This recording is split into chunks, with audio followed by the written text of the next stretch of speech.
अस्सलाम वालेकुम। 92 न्यूज़ की इस खुसूसी ट्रांसमिशन में मैं हूं आपके साथ शाजिया ज़िशान। नाजरीन, पनामा का हंगामा तो ख़त्म हो गया।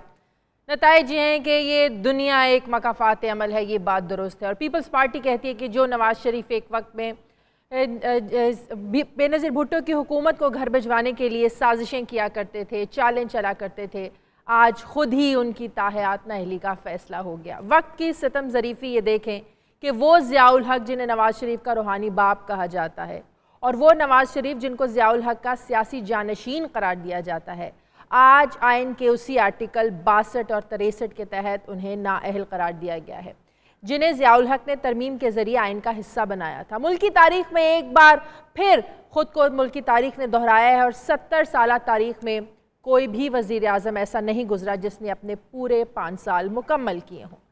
पनामा केस का फैसला तो हो गया, लेकिन क्या मुल्क में बिला इम्तियाज एहतसाब के एक नई लहर जन्म लेगी? एक तरफ वज़ीर आज़म नाअहल हुए तो दूसरी जानिब वो इलेक्शन कमीशन के कानून के मुताबिक पार्टी सदर का ओहदा भी नहीं रख सकते। ऐसे में पार्टी का ओहदा आखिर किसके पास जाएगा और वज़ीर आज़म का ओहदा किसके पास जाएगा? अगर शहबाज शरीफ साहब वज़ीर आज़म बन जाते हैं, जो बातें हो रही हैं, तो फिर आखिर पंजाब का वज़ीर आला कौन होगा? जबकि खबरें तो ये भी हैं कि नैब ने हुदैबिया पेपर मिल्स का केस दोबारा खोलने के लिए अपील भी तैयार करी है। क्या इस अपील के बाद शहबाज शरीफ, जो कि पनामा केस में तो बच गए, क्या वो हुदैबिया पेपर मिल्स केस में शिकंजे में आ सकते हैं? इस पर हम अपनी ट्रांसमिशन में बात करेंगे। मेरे साथ डॉक्टर शाहिद मसूद साहब हैं, ज़फ़र हिलाली साहब कराची से हैं, सज्जाद मीर साहब लाहौर स्टूडियोज़ में हैं। कुछ ही देर में हमें ज्वाइन करेंगे PTI के रहनुमा एजाज चौधरी साहब। मेरे तमाम मेहमानों का बहुत शुक्रिया। डॉक्टर शाहिद साहब, आपसे शुरू करती हूँ। डॉक्टर साहब, पूरे शरीफ ख़ानदान पर आज फ़र्द जुर्म आयद हो चुकी, यकीनन एक बहुत बड़ा सियासी धचका है शरीफ ख़ानदान के लिए कि सिर्फ नवाज शरीफ साहब के ख़िलाफ़ नहीं, अभी जो मैंने इंट्रो में भी बात की कि हुदैबिया पेपर मिल्स जिसका रेफरेंस भी तैयार किया जा रहा है, शहबाज शरीफ साहब को वज़ीर आज़म बनाने की बातें हो रही हैं। क्या आपको लगता है कि शहबाज शरीफ साहब अगर इससे शिकंजे में आ जाते हैं तो वो शरीफ ख़ानदान जो सिर्फ अपने ओहदों के लिए सिर्फ अपने ख़ानदान के गिर्द घूमता है, बाहर से कोई सरबराह लाने की जुर्रत करेगा? सबसे पहले तो आपको भी अस्सलाम वालेकुम, नाज़रीन को अस्सलाम वालेकुम। बात यह है कि मियाँ नवाज शरीफ साहब जो हैं वो अपने अलावा किसी को वज़ीर आज़म नहीं देख सकते, और ये बड़े मुश्किल हालात हैं उनके लिए। बिलाशुबा कि वो पार्टी के सदर भी नहीं हैं और वो वज़ीर आज़म भी नहीं हैं, और मुझे बड़े दुख के साथ कहना पड़ रहा है कि वो बदकिस्मती से पंजाब हाउस चले गए हैं या मरी में चले गए हैं, जो कि बहरहाल उनकी हुकूमत के वो नाहल हो गए हैं। अगर MNA भी नहीं रहे तो उनको पंजाब हाउस नहीं जाना चाहिए, उनको किसी प्राइवेट जगह शिफ्ट हो, अपने घर जाएं। वो एक बात। दूसरी बात यह है कि शहबाज शरीफ साहब को मेरा नहीं ख्याल कि 45 दिन के बाद वो शहबाज शरीफ साहब को लाएंगे, क्योंकि उसको लाने के बाद एक नया तनाज़ा खड़ा हो जाएगा कि पंजाब कौन संभालेगा। और शहबाज शरीफ यहाँ जाते हैं तो फिर पंजाब के अंदर वहाँ राना सनाउल्लाह के हवाले करेंगे पंजाब। तो मेरा नहीं ख्याल कि ये नाम चल रहे हैं शहबाज शरीफ साहब के, वो किसी बहुत ही मस्कीन से आदमी को यहाँ ढूंढेंगे। शायद खाकान अब्बासी भी हो सकते हैं, अगर इस्टेब्लिशमेंट से बहुत पंगा लेना है और शौक है उनको तो वो ख्वाजा आसिफ को ला सकते हैं।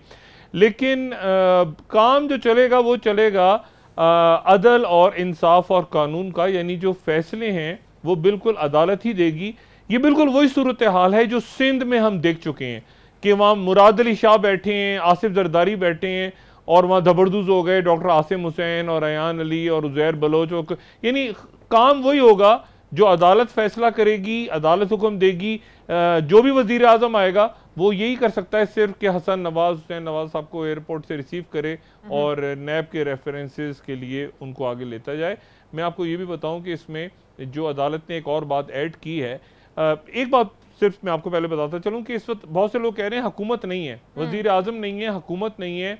तो ये ज़हन में रखें कि कैबिनेट सेक्रेटरी इस वक्त हुकूमत को रन कर रहे हैं, ज़फ़र हिलाली साहब ज़्यादा बेहतर जानते होंगे।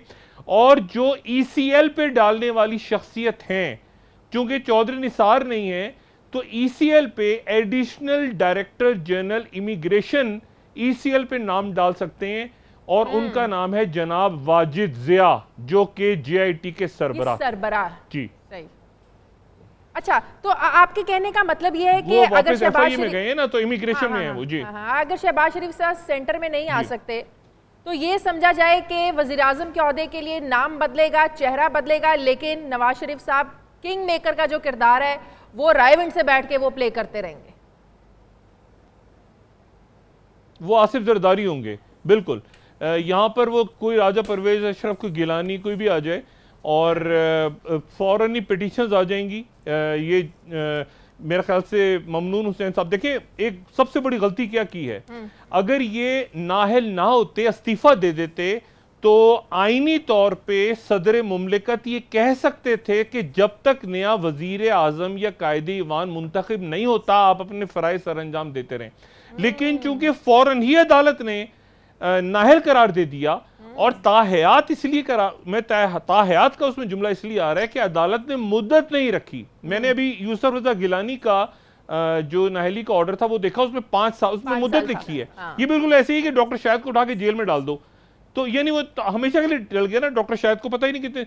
तो ये इसलिए ताहयात कहा जा रहा है इसको। अब अदालत में ये पिटीशन लेके जा रहे हैं दोबारा। अभी मैंने पूछा वजीर आजम हाउस में एक साहब से, मैंने कहा जी पिटीशन लेके जा रहे हैं, मैंने कहा, वो कहते हैं जी, मैंने कहा उन्हीं जज साहबान के पास, कहते हैं बिल्कुल वही सुनेंगे। और मैंने कहा वो तो छुट्टी पे जा रहे हैं अगले हफ्ते, तो कह रहे हैं अच्छा, ओह ये तो हमने सोचा ही नहीं। तो ये टोटल इस वक्त वो कहते हैं ना कि एक कंफ्यूजन है, केओस है। और मेरा नहीं ख्याल, अच्छा एक मैं बात बता दूं, जो क़यादत है मुस्लिम लीग नवाज की, नहीं वो जाएंगे इन्हीं जजेस के सामने, लेकिन ये जजेस छुट्टी पे जा रहे हैं। तो जब तक ये बेंच नहीं बैठेगा तो वो रिव्यू पिटीशन में जा नहीं सकते। बेगम कलसूम नवाज साहिबा मुस्लिम लीग नून की क़यादत करेंगी, यानी सरबरा नवाज शरीफ साहब की जगह। असल मसला है वजीर आजम कौन होगा, उसके लिए मेरा ख्याल है शायद खाकान अब्बासी साहब का नाम सामने आ रहा है। ठीक है हिलाली साहब, आज बीबीसी ने अपनी वेबसाइट पर लिखा कि कोई भी वजीर आजम पाकिस्तान में अपने 5 साल पूरे नहीं कर सका। हिस्ट्री इस लिहाज से अपने आप को मेंटेन रखे हुए है, हिस्ट्री इस लिहाज से, तारीख इस लिहाज से नहीं बदली, क्या कहेंगे आप? शाहजिया, पहली चीज़ तो ये है कि अगर कोई वज़ीर आज़म 5 साल कंप्लीट नहीं कर सका तो इसका मतलब है कुछ ना कुछ गलती तो वो ज़रूर करता होगा। आखिर क्या बात है कि उन्होंने अपने टर्म्स कंप्लीट नहीं किए, और जब हम देखते हैं और एग्ज़ामिन करते हैं क्यों नहीं कंप्लीट हुआ है, हम देखते हैं कि ज़्यादातर उनकी गलती वाकई थी, माने उनका inability to get on with the president और इनएबिलिटी के करप्शन को रोकें और एक किस्म का माहौल क्रिएट हो जाए कि लोग और पब्लिक भी बाहर निकल आए और कहें भाई खुदा के लिए 3 साल काफ़ी हो गया ऐसे, और हम नहीं देखना चाहते, या 4 साल काफ़ी हो गया। तो मेरा नहीं ख्याल है कि ये कोई एक साजिश है किसी को 5 साल कंप्लीट नहीं करने दें। जरदारी साहब ने तो 5 साल अपनी पूरी गवर्नमेंट की टेन्योर कंप्लीट की थी, और मेरे अपने ख्याल में वो गवर्नमेंट परहैप्स सबसे बदतरीन गवर्नमेंट थी पाकिस्तान के हिस्ट्री में, मगर फिर भी उन्होंने 5 साल कंप्लीट किया। क्यों? इसलिए कि उनके ही वॉज पॉलिटिकली काफ़ी स्किलफुल थे। उनको लोग कहते थे ये पॉलिटिकल हुदीनी है।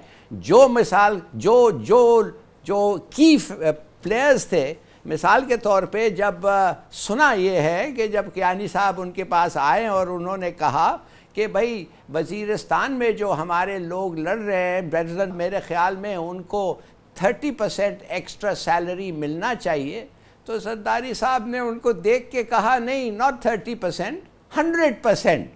तो वो तो बड़े खुश हो गए। साथ साथ उन्होंने जैसे वो सल्यूट करके निकल रहे थे तो सुना है उन्होंने कहा and not only them, the whole army. तो कहने की बात यह है कि जरदारी साहब ने अपना पूरा 5 साल किया। He was a skillful politician. मेरे ख्याल में अब जो है शाजिया, एक बहुत बड़ा स्टेप लिया गया है। एक स्टेप जो लिया गया है मेरे ख्याल में कि ये लोग खुश हैं इस स्टेप से। जुडिशरी ने बताया है कि वो यूनाइटेड थे। 5-0 उनका वर्डिक्ट ये बताता है कि बिल्कुल यूनाइटेड थे।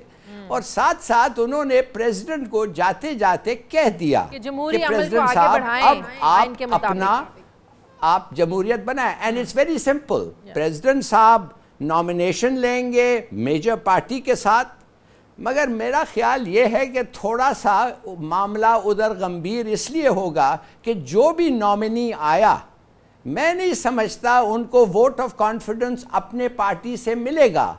और आप पूछें क्यों? इसलिए कि मैं समझता हूँ PMLN फ्रैक्चर होने वाली है। आज काफ़ी सारे लोग सुना है कि चौधरी शुजात के घर जा रहे हैं मिलने के लिए, काफ़ी सारे PMLN। तो क्या मैं एनी शाहिद हूँ, मैं जी जी जी जी जी डॉक्टर साहब, जफर भाई मैंने देखे, मैं चौधरी शुजात साहब के घर गया तो वहाँ से तीन MNA निकल के जा रहे थे, सलाम दुआई चौधरी शुजात साहब के घर पे मुस्लिम लीग नून के MNA। अच्छा अच्छा, डॉक्टर साहब आपको तो बहुत पता होगा, आप मुझे बताएं अगर ये सही है कि नहीं। कराची बहुत दूर है, एंड प्लीज कंफर्म और डोंट और say that it is wrong. इसलिए हम भी सब वी कैन ओनली गो कि जो हमें खबर आती है। साथ साथ में ये मेहरबानी कहूँगा कि अगर मिसाल के तौर पे शाजिया का नॉमिनी जो एक who will be holding the fort, माने कि वो टेम्पररी होगा जब तक शहबाज शरीफ साहब अपने आप को MNA ना बना के आ जाएं। 45 डेज के लिए होंगे, उसके बाद इलेक्शन लड़वाएंगे, जिमनी इलेक्शन होगा, उसके बाद उनको वजीर आजम बनवाया जाएगा। ऐसा नहीं होगा, ऐसा नहीं होगा। तो अगर वो मैं अभी कंक्लूड करूं इसमें, सिर्फ मैं आपको ये कहना चाहता हूं कि शहबाज शरीफ साहब जब आएंगे तो उस वक्त तक, और ये डॉक्टर साहब और सज्जाद मीर साहब कंफर्म करेंगे, उस वक्त तक तो मेरा अपना ख्याल ये है कि हुदैबिया केस खुल जाएगा। और जैसे हमें पता है हुदैबिया केस में शहबाज शरीफ साहब is a principal actor, principal क्या कह सकते हैं, may be principal accused.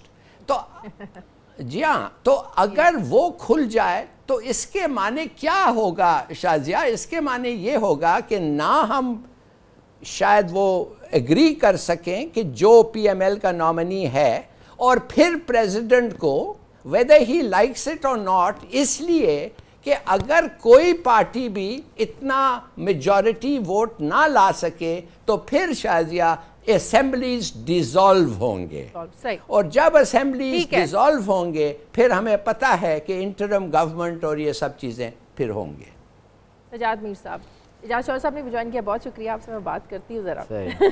Sajjad Mir साहब, कितना बड़ा धचका है ये नून लीग के लिए, सियासी धचका कितना बड़ा है? सियासी तौर पर धचका भी है और इम्तहान भी है, और ये असल में जमहूरियत का भी इम्तहान है। जैसे कि अभी हमारे हलाली साहब कह रहे थे, दुरुस्त कह रहे थे कि अगर एतमाद का वोट लेना पड़ता है और एतमाद का वोट वो नहीं ले सकते, तो इसका मतलब ये होगा कि वो सूरत पैदा होगी जो पंजाब में उस वक्त हुई थी जब गुलाम इसहाक और नवाज शरीफ की लड़ाई हुई थी। मरकज़ तो कोर्ट ने बहाल कर दिया था उनके पास, लेकिन पंजाब उनके हाथ में नहीं रहा था। मंजूर भट्टू साहब वज़ीर आला बना दिया गए थे, उनकी पार्टी की अक्सियत थी लेकिन वो अक्सियत नहीं रही थी। अगर ऐसी सूरत पैदा होती है तो ये जमहूरियत के लिए कोई खुशगवार साइन नहीं होगा। अगर लोग वो हॉर्स ट्रेडिंग शुरू हो गई है, अगर लोगों के रुख मोड़े जा रहे हैं, तो इसका मतलब है कि सारे प्रोसेस के बारे में लोगों को डाउट पैदा होने शुरू हो जाएंगे। अगर डाउट पैदा होने शुरू हो जाएंगे तो नवाज शरीफ के लिए और नून लीग के लिए अपनी इलेक्शन कैंपेन बिल्ड करना शायद उसका कोई पैराडाइम डिफरेंट हो जाए। मैं नहीं कहता आसान होगी, मुश्किल होगी। ये हालात कभी इस मुल्क में आसान नहीं हुआ करते, लेकिन इस बात पे हमें खुश नहीं होना चाहिए कि ऐसी सूरत में जब कि वो एतमाद का वोट लेना चाहते हैं और वफाक में अपनी हुकूमत नहीं बना सकते, जहाँ पंजाब में उनके पाँव से ज़मीन सरकती नज़र आती है, तो ये कोई अच्छी निशानियाँ नहीं हुआ करती। इसका मतलब है कि जमहूरियत को कोई बाजू मरोड़ रहा है, उसको ख़ास तरीके से कुछ एक ख़ास रूप पे ले जाने की कोशिश कर रहा है। किसी का एहतसाब शुरू हो जाए तो आप ये कैसे कह सकते हैं कि जमहूरियत का बाजू मरोड़ा जा रहा है? जमहूरियत में एक करप्शन का लाइसेंस दे दिया जाए। एहतसाब का टारगेट एक खानदान या एक फर्द नहीं हुआ, क्योंकि वो वजीर आजम है, हुक्मरान खानदान है। वो खत्म हो गया ना मसला। वो तो कल तक खत्म हुआ है ना, फैसले के बाद खत्म हुआ। कल तक जब आप सवाल पूछती थी तो मैं खामोश हो जाता था कि हाँ वो वजीर आजम है, पहले उनका एहतसाब होना चाहिए। अब लाइन शुरू होनी चाहिए ना, बिल्कुल होनी चाहिए। अब लाइन शुरू होनी चाहिए, अब लाइन शुरू होनी चाहिए। अब उस पर आप निकल आए, अब उस पैराडाइम से आप निकल आए, उस नैरेटिव से निकल आए कि चूंकि वो वजीर आजम है उसका तो हो गया। अब ये है कि एहतसाब का अमल चल के सरे महल का कोई नहीं पूछेगा, पूछना चाहिए। देखिए बात ये है कि ये जो हमारा कॉर्पोरेट कल्चर है, मैं बड़ी संजीदगी से बात कर रहा हूँ, इस कॉर्पोरेट कल्चर में अगर इन बातों पर सादिक व अमीन का फतवा सादर होना है तो मेरे ख्याल में पहला तो जहांगीर तरीन उसका शिकार होगा। जहांगीर तरीन का बहुत प्रेज करता हूँ, वो बहुत क्लीन आदमी है, डिसेंट आदमी है, लेकिन इस कॉर्पोरेट कल्चर में अगर मयारात इस तरह अप्लाई किए गए तो कोई आदमी बचता दिखाई नहीं देता। तो फिर 62, 63 को खत्म कर दें? मुझे नहीं पता, मुझे मतलब तो पता ये है कि अभी जो कोर्ट्स ने फैसले किए हैं और कोर्ट ने जिस अंदाज, उस पर भी इतराज हो रहे हैं। मैं नाम भी बता सकता हूँ कि इन कानूनदान इतराज कर रहे हैं। ये एक नया पंडोरा बॉक्स खुला है, एक नया अमल शुरू हुआ है, और इस अमल को अगर मैनेज करने की कोशिश की गई तो फिर इसको यही कहा जाएगा कि जुडिशल मार्च चला आया है। अगर मैनेज करने की कोशिश ना की गई और फ्रीली बात आगे चली तो बिस्मिल्लाह। चलिए मुझे ब्रेक लेने दें, ब्रेक के बाद जब वापस आएंगे तो इजाज़ चौधरी साहब से भी पूछेंगे कि पीटीआई के लिए, इनके लिए कितना बड़ा दिन है आज का। एक छोटे से वक्फे के बाद।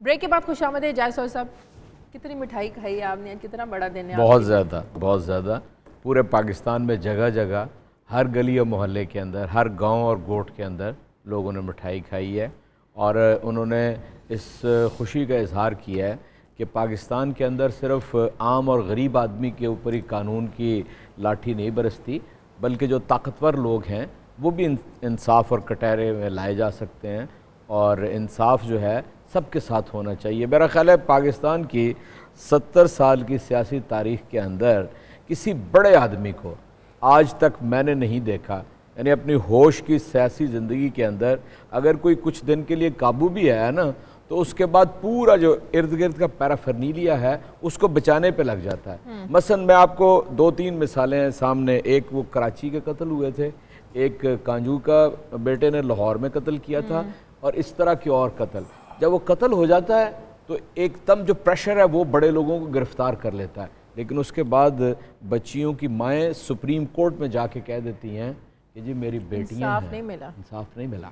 चुनाचे मैं ये समझता हूँ इसलिए कि बड़े आदमी हमेशा उनको रुख्सत यहाँ पे है और छोटे के लिए। ये पाकिस्तान के अंदर एक ऐसा बड़ा दिन है आज कि ये पहली दफ़ा हुआ कि किसी बड़े आदमी को इंसाफ, और फिर ये नहीं है कि कोई बहुत ही मुख्तसर और कोई समरी कोर्ट थी और उसने मौका नहीं दिया, उन्हें इस कदर मौक़े फ़राहम किए गए कि वो अपनी उस बात को साबित कर सकें कि जनाब हुजूर ये हैं वो ज़राए जिनसे हमने लंदन के फ़्लैट ख़रीदे, ये हैं वो यानी मिलें जब ये हमने फ़रोख्त की तो अपने बच्चों को कारोबार कराए।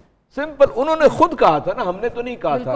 फिर ये 93 से लेके 96 तक के जो फ्लैट थे तो वो यानी कभी उन्होंने नहीं माने थे ताकि पनामा का इंकशाफ हुआ। इससे पहले यानी वज़रा कम से कम आधी दर्जन वजीर इस बात के गवाह हैं कि वो जाके वहां रहे, लेकिन कभी बाद में उन्होंने उसके बाद हसन हुसैन नवाज ने कहा था अल्हम्दुलिल्लाह हमारे, ठीक है वही ना, जब तक पनामा का नहीं हुआ। इसलिए मैं समझता हूँ कि सिंपल उन्होंने 2 दफ़ा कौम से खिताब किया, पार्लियामेंट के अंदर खिताब किया, एक सुप्रीम कोर्ट में पूरा मौका दिया गया, JIT में पूरा मौका दिया गया, और मैं ना जी पूरे अल्लाह ताला को हाज़िर नाज़िर जान के कहता हूँ कि एज ए ले पर्सन जो कानूनदान नहीं है, मैंने इस केस को सुना और मैंने देखा कि मुझे यानी आखिरी वक्त तक ये 3 मेंबर जज बेंच कह रहा था कि अब भी कुछ आप ले आए, कतरी के आगे ले आए, कतरी के पीछे ले आए, हम आपकी बात मान लेंगे। पूरा मौका दिया। इसलिए मैं नहीं ये समझता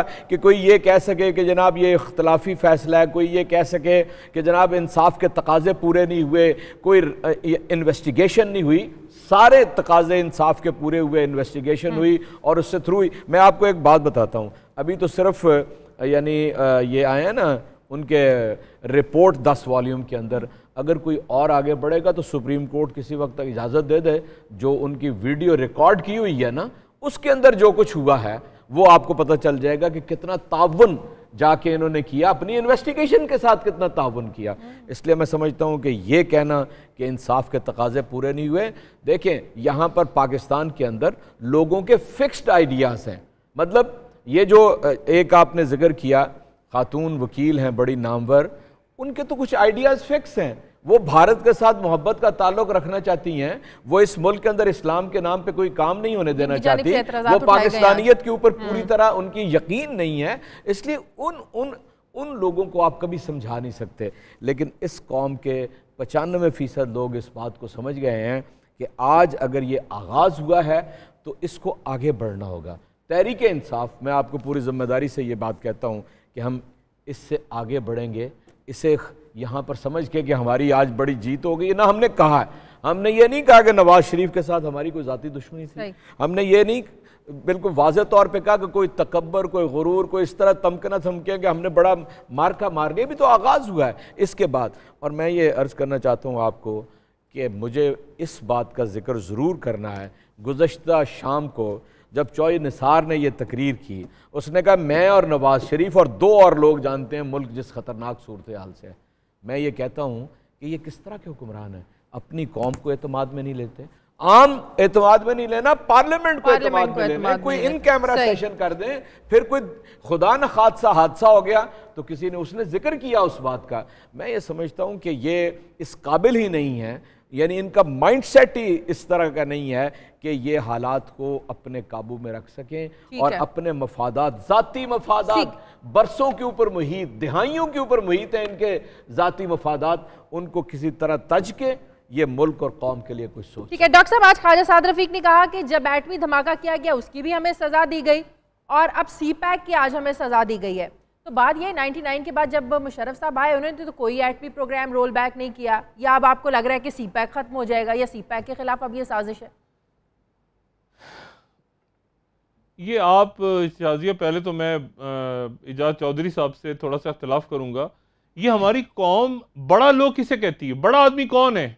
जो ज्यादा बड़ा चोर है, यानी जो ज्यादा मनी लॉन्ड्रिंग और जालसाजी और उचक्का गिरी में सबसे ज्यादा है, वो बड़ा आदमी है? या वो बड़ा आदमी है जो रिस्क हलाल के लिए सुबह सुबह निकलता है? या वो बच्चे और बच्चियां जो मेहनत कर रहे हैं इस मुल्क के नौजवान? यानी ये एक तो बड़ा आदमी का तस्वुर खत्म हो जाना चाहिए। हमें कहना चाहिए बड़ा चोर, ये लफ्ज, और ये क्रॉस द बोर्ड होना चाहिए। ये कोई एक पार्टी तक महदूद नहीं होगा, ये आगे चलेगा, इसमें बाकी पार्टियां भी आएंगी इसकी जद में, बाकी ब्यूरोक्रेट, सारे अदारे। मुल्क को आपने एक जगह जाके किसी जगह रोकना है। आप कर्जे तो देखें, यानी इसहाक डार जो हैं, अब आप ये जरा यहाँ पे इस्लामाबाद आके ब्यूरोक्रेट्स की, अभी इस्लामाबाद क्लब चले जाएं और आप जरा ब्यूरोक्रेट्स की गुफ्तगू सुने, सारे कहानियां सुना रहे हैं, फवाद ने क्या किया, उसने क्या किया। ये सारे के सारे ये ताकत का नशा होता है। और मुझे दुख इस बात का है, जब हम ये बात डिस्कस कर रहे हैं ना कि कौन आएगा उसकी जगह, ये पार्टियां किसी को बनने नहीं देती, ये अपने से ऊपर किसी को आने ही नहीं देती कि कोई मुतबादिल क़ियादत सामने हो। ये अपने बच्चों के अलावा, यानी आपको मैं हैरान करूं एक बात बताऊं शाजिया और बाकी जो नाजरीन और प्रोग्राम में मौजूद शख्सियात हैं, मुझे एक साहब अच्छे खासे पढ़े लिखे, वो मुझसे बहस करते हैं, कहते हैं डॉक्टर साहब, ये अगर डॉक्टर का बच्चा डॉक्टर हो सकता है, सहाफ़ी का बच्चा सहाफ़ी हो सकता है, फौजी का बच्चा फौजी हो सकता है, तो वजीर आजम का बच्चा वजीर आजम क्यों नहीं हो सकता? ये वो गरीब किस्म के आर्गूमेंट्स हैं।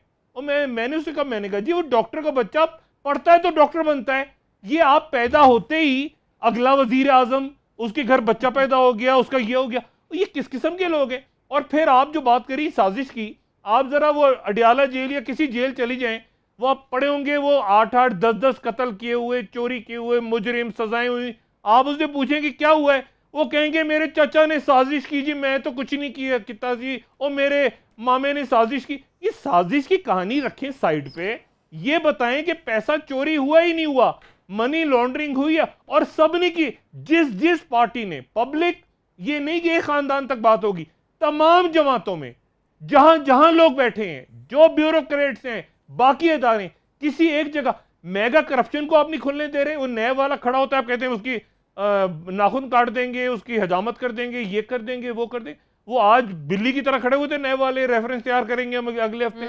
बात यह है सारी कि इस मुल्क को इंशाल्लाह सही धारे पे लेके जाना है।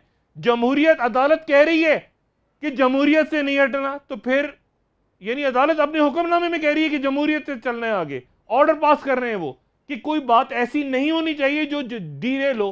फिर भी अगर सारी नजर आ रही तो मैं तो उसमें कुछ नहीं कह सकता। मेरा तो ख्याल है कि बहुत अच्छी तरफ जा। और दूसरी बात में शाजी आपको माजरत के साथ, मैं आज ये सोच रहा था, साद रफीक साहब की बात सुन के, उन्होंने कहा एहतजाज करेंगे। एहतजाज कहाँ करेंगे? पंजाब में तो इनकी अपनी हुकूमत है, अपने रोड ब्लॉक करेंगे क्या? शहबाज शरीफ को मरवाएंगे? कहाँ करेंगे एहतजाज? कि यानी बलोचिस्तान में करेंगे, वहां तो अपनी हुकूमत है, सिंध में कर नहीं सकते, कहाँ एहतजाज कहाँ होगा? मैंने पूछा 3-4 लोगों से, मैंने कहा खुदा का वास्ता पंजाब हाउस के बर्तन ही तोड़ देना जाके जहाँ पे ठहरे, एहतजाज कहाँ पे होगा, कैसे करेंगे? तो मतलब ये बातें जो हैं सारी कहने वाले, कुछ जगह ही नहीं, कहाँ एहतजाज होगा?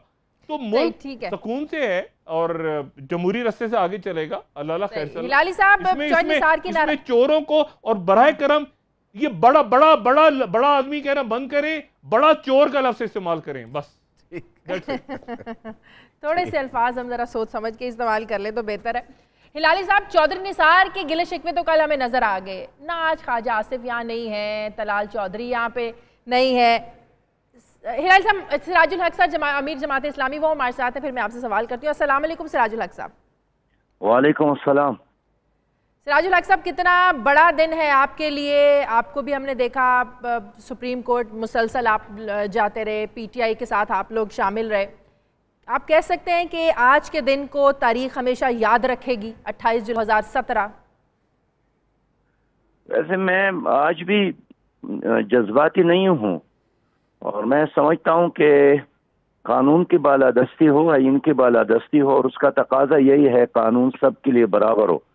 तो अगर रोज इस तरह के फैसले हमारे गरीब और आम लोगों के खिलाफ होते हैं, अगर एक बार वजीर आजम के खिलाफ भी हुआ तो इसमें कौन सी नई या बड़ी बात है?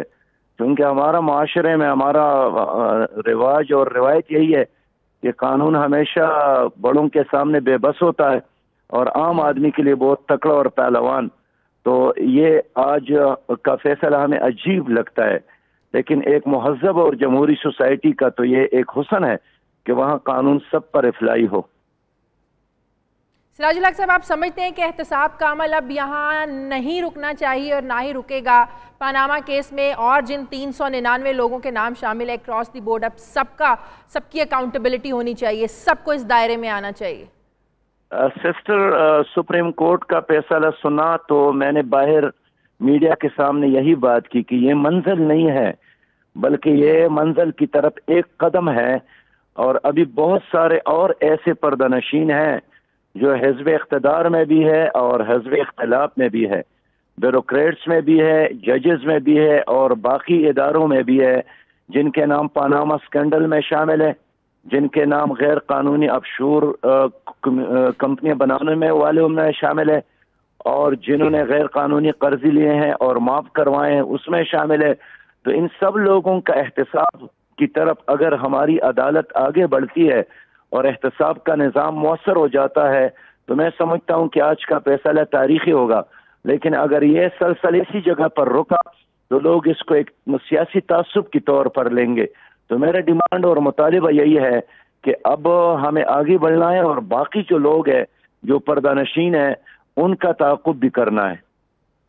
सिराजुल हक साहब, 62, 63 जिसके ख़त्म करने की बातें की जा रही हैं और बड़ी प्लानिंग हो रही है, बहुत सी पार्टीज इसमें शामिल है, MQM भी इनका साथ दे रही है, पीपल्स पार्टी भी चाहती है ख़त्म हो जाए।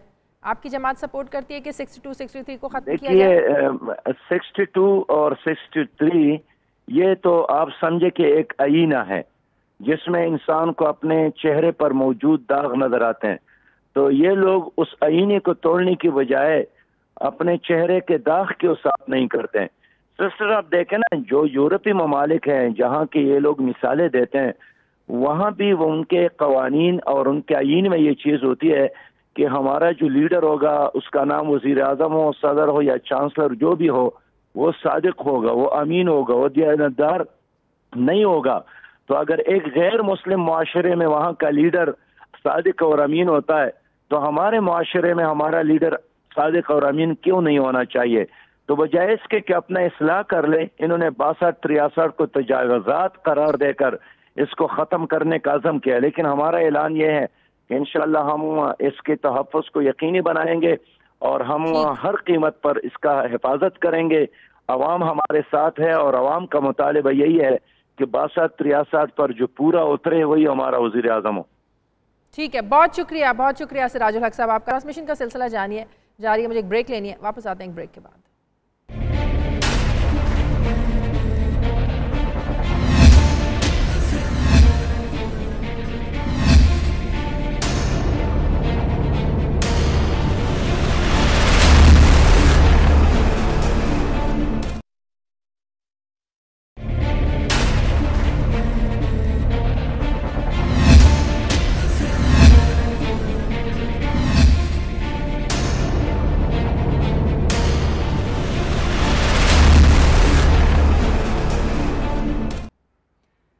ब्रेक के बाद खुशामदीद। सज्जाद मीर साहब, आपको नहीं लगता कि वज़ीर-ए-आज़म साहब, साबिक वज़ीर-ए-आज़म साहब के डाउनफॉल के ज़िम्मेदार उनके आसपास के लोग हैं, उनके वो मशीर हैं जिन्होंने उन्हें सही मशवरे नहीं दिए, उनकी मर्जी के मशवरे दिए? अपना मजाज भी है, मुकदमा उन्होंने बिल्कुल ठीक नहीं लड़ा।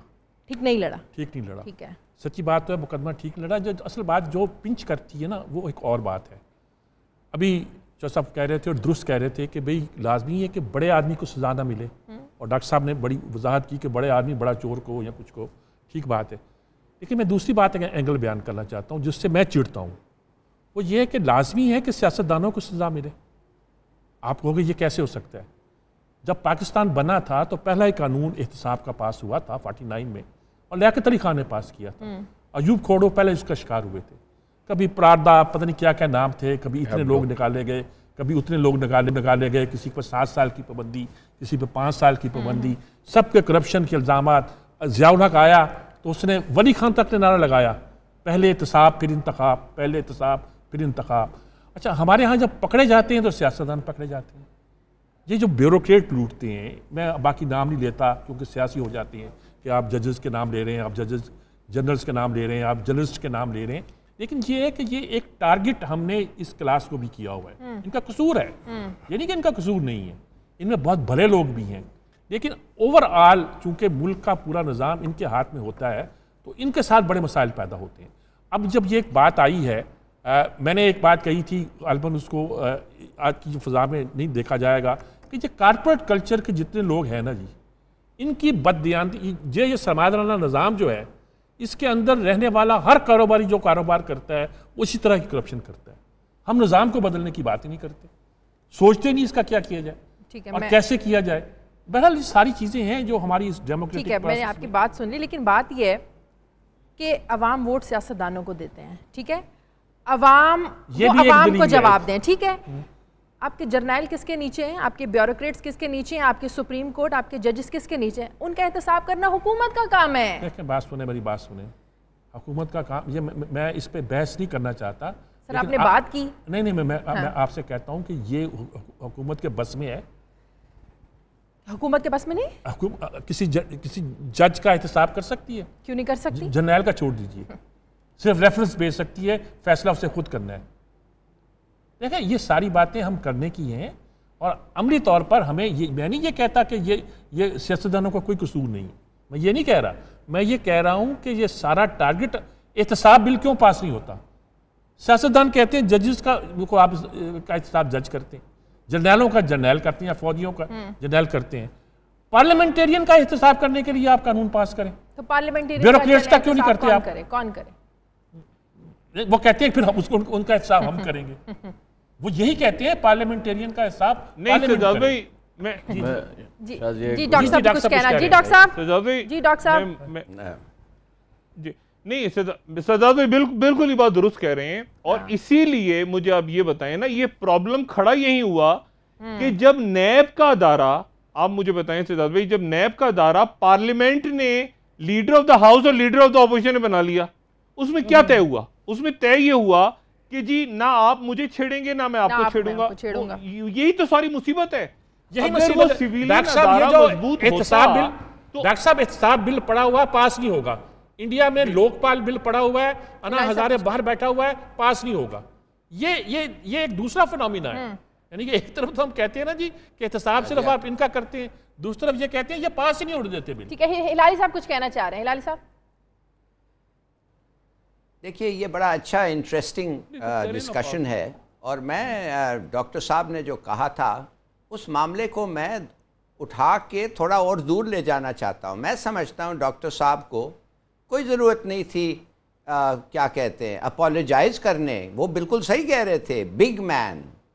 देखिए, लोगों का मूड इस वक्त ये है शाजिया कि वो नहीं चाहते कि ये छोटे छोटे लोग जो हैं वो पकड़े जाएं, और जो असली लोग हैं जो उनको लाते हैं, जो उनको पोजीशन करते हैं, पोस्ट करते हैं, जो उनको चलाते हैं, उनके पास उनके दे शुड बी फॉरगिवन। देखिए, मैं नहीं कहता कोई भी, मैं कहता हूँ अवाम विच हंट नहीं चाहती। विच हंट का मतलब ये है कि नवाज शरीफ साहब ने मुशर्रफ साहब के लोगों को वाकई एक विच हंट के तरीके से उनको फेस किया, और लोग जो हैं वो समझ जाते हैं कि ये विच हंट है। उनकी जो नफरत है नवाज मुशर्रफ साहब की, that is seen in action against Musharraf appointees. वो गलत है, बिल्कुल सही है। मगर मिसाल के तौर पे हिजाजी का केस ले। अब देखिए, हिजाजी साहब को पहले 4 दिन का रिमांड मिला, उसके बाद 3 दिन का रिमांड मिला, अब 7 दिन हो गए। वो 14 दिन तक उनको रिमांड मिल सकता है। मैं आपको बताऊं, उनको शायद 7 दिन और का रिमांड मिल जाएगा। अब हिजाजी साहब जो हैं वो क्या कह रहे हैं? वो ये कह रहे हैं, कुछ तो कह रहे हैं ना। और 3 लोग जिन्होंने हिजाजी साहब को के कहने पे टेम्पर किया डॉक्यूमेंट्स, वो तो आ गए हैं, वो प्रोसिक्यूशन विटनेसेस बन गए हैं। और वो ये कह रहे हैं कि जी हमें तो कहा गया, हम तो, और उनको कोर्ट जो भी है, नैब ने उनको अलहदा रखा हुआ है। सॉरी, नैब नहीं, जो भी इदारा है जो देख रहा है। अब आप आए, who did Hijazi do it for? माने हिजाजी, चौधरी मिल्स और ब्रदर्स, वो जो भी है, जो इदारा है जिसके लिए, जिसके डॉक्यूमेंट्स उन्होंने टैंपर किए, शुगर मिल, वो तो उसके तो नहीं थे ना। रमजान शुगर मिल्स उसके तो नहीं थे ना शादिया। They belong to somebody. वो किसी को मदद कर रहा था, किसी के लिए उसने डॉक्यूमेंट्स टैंपर किया था, अपने लिए नहीं, किसी भी कहने पे। अच्छा, अब अगर किसी के कहने पे, तो वो कौन था? वो मालिक था। मगर क्या आप उधर ही रुक जाएंगे?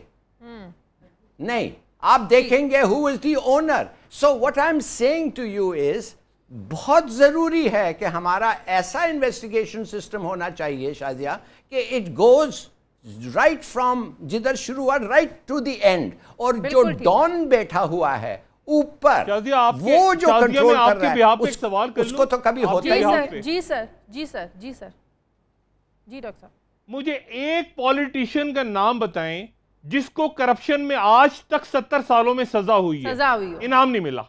यूसुफ रजा गिलानी वजीर आजम बन गए। एक पॉलिटिशियन का नाम बताएं जिसको सजा मिली हो, सजा करप्शन के ऊपर, 4 साल, 3 साल, 5 साल, इनाम ना मिला हो, पैसे ले लिए हो, सजा मिली हो। एक का नाम बता दें।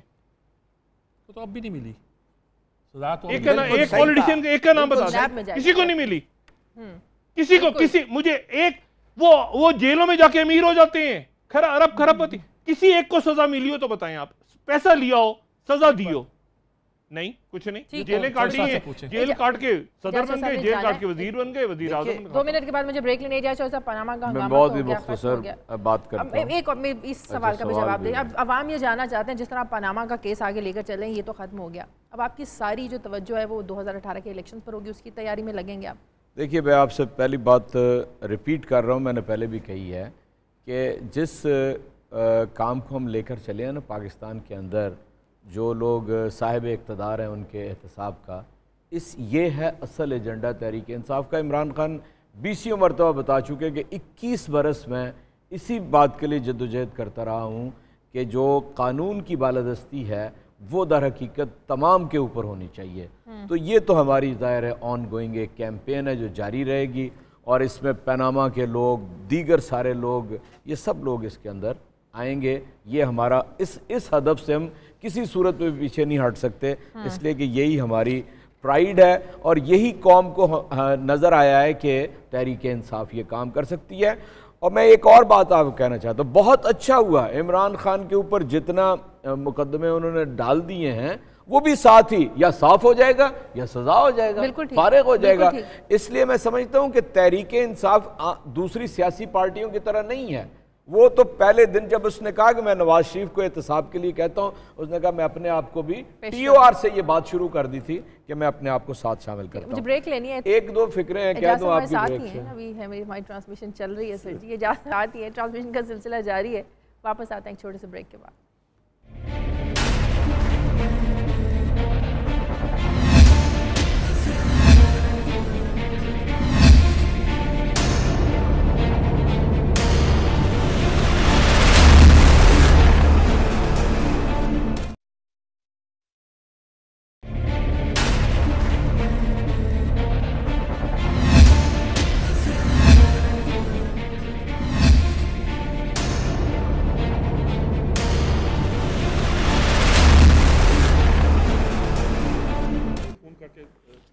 ब्रेक के बाद खुशामदीद। डॉक्टर साहब, आइन के मुताबिक सदर पाकिस्तान के पास किसी भी मुजरिम की सज़ा को मुआफ़ करने का इख्तियार हासिल है। तो अब सवालात उठाए जा रहे हैं, क्या सदर पाकिस्तान अपने इस इख्तियार को इस्तेमाल करते हुए प्राइम मिनिस्टर साहब और उनके ख़ानदान को नैब की जानिब से दी जाने वाली जो सज़ाएँ वो मुआफ़ कर देंगे? फिर इस पर भी बड़े सवालात उठेंगे। नहीं, ये सज़ा माफ़ नहीं कर सकते वो। अच्छा। और इसमें ख़ास तौर पे जो फौजदारी मुकदमात हैं वो माफ़ नहीं हो सकते। और वज़ीर आज़म नाहल हो गए, ये बिल्कुल ऐसे ही है कि जब यूसुफ रज़ा गिलानी साहब को नाहल करार दिया गया था तो उस वक्त ये सवाल उस वक्त भी उठा था कि क्या जरदारी साहब उनकी सज़ा माफ़ कर सकते हैं बतौर सदर? तो नहीं माफ़ कर सकते। तो माफ़ नहीं कर सकते ममनून हुसैन साहब। वो मंडे को गालिबन या ट्यूसडे को उनको कॉल कर लेना चाहिए असेंबली का सेशन, और वहाँ पर शायद खाकान अब्बासी या जो भी leader of the house nominate हो उसका वोट वगैरह हो जाए, और वो सज़ाएँ माफ़ नहीं हो सकती, ये सज़ा माफ़ नहीं हो सकती। ठीक है डॉक्टर साहब, मुस्लिम लीग नून का सियासी मुस्तकबिल क्या है? 2018 के इंतखाबात में आज भी मरियम बीबी ने ट्वीट किया था, कोई रोक सकता है तो रोक लो, हम एक बार फिर से भरपूर ताकत के साथ नवाज शरीफ साहब जो हैं वो मैदान में आएंगे। इनका सियासी मुस्तकबिल क्या है 2018 के इलेक्शंस में? मुस्लिम लीग एक बड़ी सियासी जमात है, लेकिन मुस्लिम लीग नवाज जो है वो कोई इनकलाबी जमात नहीं है। मुस्लिम लीग नवाज का जो वोटर है वो बहुत मोहब्बत करता है मुस्लिम लीग नवाज के सरबराह मियाँ नवाज शरीफ साहब से, शहबाज शरीफ साहब से, बाकी कायदीन से। बड़ी जमात है, लेकिन वो कोई इनकलाबी जमात नहीं है। यानी वो इस तरह से हैं कि एक मिडिल क्लास कारोबारी शख्सियात, अच्छे लोग, मियाँ साहब किया हुआ मियाँ साहब नालो जी ना आए लोग है, अच्छा खैर है, उन कौन आए जी, उन परवेज अलाई साहब आ गए, अच्छा चंगी गल है। मतलब ये वोटर हैं मियाँ नवाज शरीफ साहब के। इनकलाबी तहरीक नहीं है कोई, के पीपल्स पार्टी जब भुट्टो साहब के साथ हुआ था तो क्या हुआ, या जब कराची में MKM जब मामला हुए तो क्या हुआ, कोई ऐसा नहीं है मामला। बात यह है सारी कि मियाँ जो अभी सजाद मीर साहब कह रहे थे, मैं बिल्कुल एग्री करता हूँ। ये जब मामला शुरू हुआ ना, सजाद मीर साहब कभी इसको आप जरा स्टडी करें कि हुआ क्या है। ये मामला पार्लियामेंट में था और TORs की बात हो रही थी कि किसी तरह TOR बन जाए और ये पार्लियामेंट के अंदर ही तय हो जाए। TORs पे झगड़ा हो रहा था। अच्छा, फिर कमीशन कितना अच्छा होता है, ये JIT ना बनती है, कमीशन वजीर आजम साहब बना देते, और कमीशन अदालती जजेस होते, और जजेस JIT की जरूरत ही नहीं पड़ती आपको कि जी हसास अदारे आ रहे हैं, एक अदालती कमीशन होता, जजेस होते, बात खत्म हो जाती। और TORs पे झगड़ा, इतने महीने लड़ाई होती रही कि TOR ऐसे नहीं बनेगा। उसके बाद ये फिर लॉकडाउन का किस्सा, उसके बाद अदालत ने मामला ले लिया। तो बात यह है कि जब पॉलिटिशियन, और मेरा वो सवाल कि क्या किसी सियासतदान को आज तक करप्शन में सजा हुई है? सजा, यानी ये नहीं कि हुकूमत बरतरफ हो जाए, सजा हुई है कभी किसी को? आपने सुना है कि 10 साल सजा हो गई किसी को 10 अरब रुपया लूटने पे? मुझे 10 अरब दे दें, मैं 10 साल के लिए जेल जाने को तैयार हूं। मुझे बताएं ना, किसी से पैसा रिकवर हुआ आज तक? ये अभी मैं आपको शादी अभी आपको बताऊं, ये जो अमीर हैदर होती थे, जरा बात कर ले, उनको भी अब जरा उनके मासूम शाह ने 24 करोड़ रुपया देके डील कर ली, प्ली बार्गेन। बिल्कुल ठीक। ये क्या बात हुई? ये तो बिल्कुल सही। कायरा साहब अस्सलाम वालेकुम। जी वालेकुम अस्सलाम। कायरा साहब, PTI तो सेलिब्रेट कर रही है, PTI क्रेडिट भी ले रही है कि PTI इस मामले को आगे लेकर चली है, और PTI की वजह से पनामा केस जो है वो सुप्रीम कोर्ट में गया, और आज जो है वो हुक्मरान ख़ानदान जो समझता था कि वो अनटचेबल्स हैं, वो ख़ानदान, आज उनका एहतसाब हुआ है। पीपल्स पार्टी के लिए कितना बड़ा तारीखी दिन है आज ये? देखिए, पीपल्स पार्टी के लिए बहुत बड़ा तारीखी दिन है, और ये सारी कौम के लिए एक बड़ा तारीखी दिन है, सभी का, जिन्होंने थोड़ा रोल अदा किया, ज्यादा रोल अदा किया। और पीपल्स पार्टी तो इसमें मेजर स्टेक होल्डर है सारे अमल में। पीपल्स पार्टी ने ये मामला 4 अप्रैल 2016 को, 3 अप्रैल 2016 को ये मामला अनर्थ हुआ था, अखबार में आया।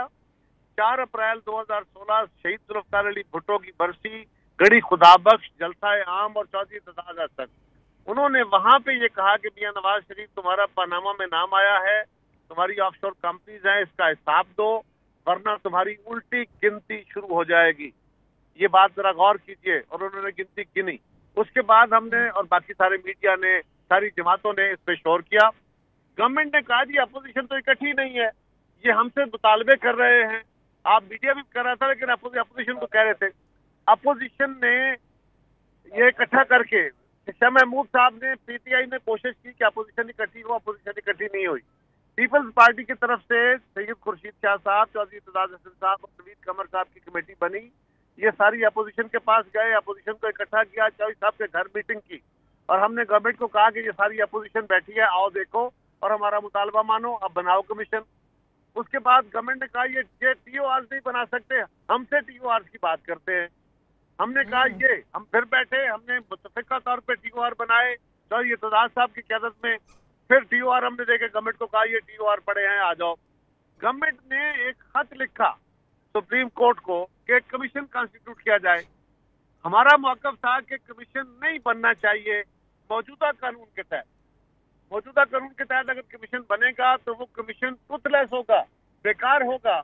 उसके जवाब में, उस खत के जवाब में सुप्रीम कोर्ट के चीफ जस्टिस ने हुकूमत को जो खत लिखा वज़ीर आज़म को, उसमें उन्होंने कहा कि ये कानून जो सब एग्जिस्टिंग है, अगर उसके तहत का बना कमीशन तो वह टूथलेस कमीशन होगा। हमारी बात वैलिडेट हुई सुप्रीम कोर्ट से। उसके बाद हमने अपने TOR बना के दिए और हमने कहा, गवर्नमेंट ने कहा जी आए बैठ के कमेटी बनाते हैं। कमेटी बनी, चौधरी इत्तेजाज साहब की क़यादत में अपोजिशन ने 8 मीटिंगें की, 8 सारे अपोजिशन के लोगों को इकट्ठा करके, जमातों को इकट्ठा करके। उसके बाद एक मीटिंग हुई जो PTI ने होस्ट की, जो मैरियट होटल में हुई। उसमें उन्होंने कहा जी कि हमारी 8 मीटिंगें हो गई, बहुत बातें हो गई। PTI ने कहा अब मुज़ाकरात बंद करें और अपनी TORs पे मबनी एक कानून पेश कर दें। हमने कहा बिस्मिल्लाह। रात को 11 बजे शाह महमूद कुरैशी साहब ने अनाउंस किया, डॉक्टर साहब को याद होगा। अगले दिन सुबह इमरान खान साहब ने अकेले उठ के ये फैसला अनाउंस कर दिया कि मैं तो तहरीक चलाने जा रहा हूँ, किसी ने मेरे साथ चलना तो चले, नहीं चलना तो ना चले। तो उन्होंने अलहदगी का रास्ता अख्तियार किया। हमने वो बिल बनाया और उस बिल को सेनेट से पास कराया। यहाँ तक हम साथ थे। उसके बाद असेंबली हो तो सैयद खुर्शीद शाह साहब और पीपल्स पार्टी, सेनेट हो तो चौधरी इत्तेजाज हसन और पीपल्स पार्टी, असेंबलियां हो तो या हमारी क़यादत और मीडिया, हमने हर फोरम पे ये जो पनामा इशू था इसको PTI से आगे बढ़ के इस पे अटैक रखा। लेकिन हमारा मौक़िफ़ ये था कि कोर्ट में जाने से पहले ख़ुसूसी कानून साजी कराई जाए, क्योंकि हमारा ख्याल था कि एग्जिस्टिंग कानून के तहत अगर हम कोर्ट में गए और कमीशन बना तो वो कुछ नहीं होगा। ये जो JIT है ये एक एक्सेप्शनल काम हुआ, इससे पहले इसकी नज़ीर नहीं थी।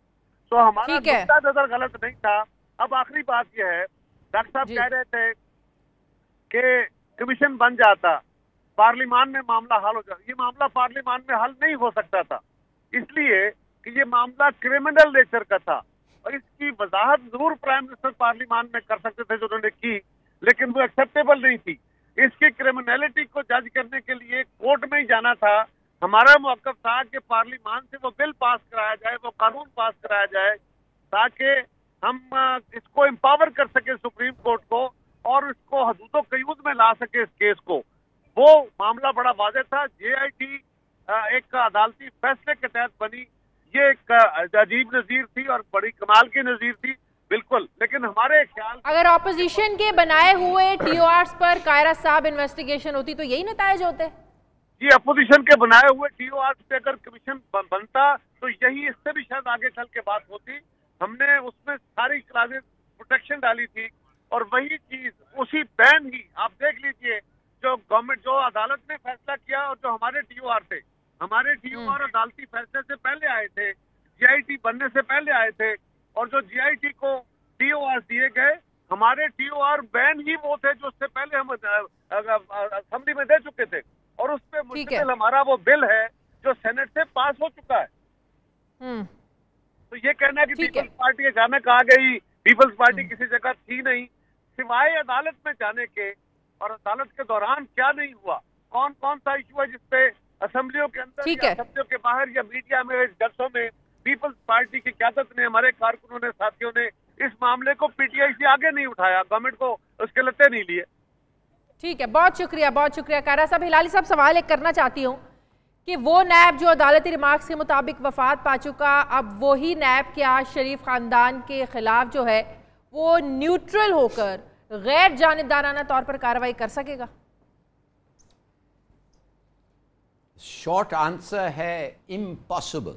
और मेरे ख्याल में ये जो नैब है और नैब का चेयरमैन है, मेरे ख्याल में शाजिया मौका नहीं मिला है पूरा जजमेंट पढ़ने, मगर इनके बारे में, ज़मान साहब के बारे में जजेस ने कुछ कहा था कि इनको बरतरफ करें, इनको इन मामलों में नहीं आने दें, इसलिए इन्होंने डेमोन्स्ट्रेट कर दिया है कि सुप्रीम कोर्ट के जज बैठे होंगे, ऑर्डर में ये लिखा हुआ है। हाँ जी, एक जज साहब निगरानी करेंगे, एक जज होंगे ऊपर। अच्छा, एक दूसरी बात शाजिया, मैं जल्दी से एक बात कहना चाहता हूं।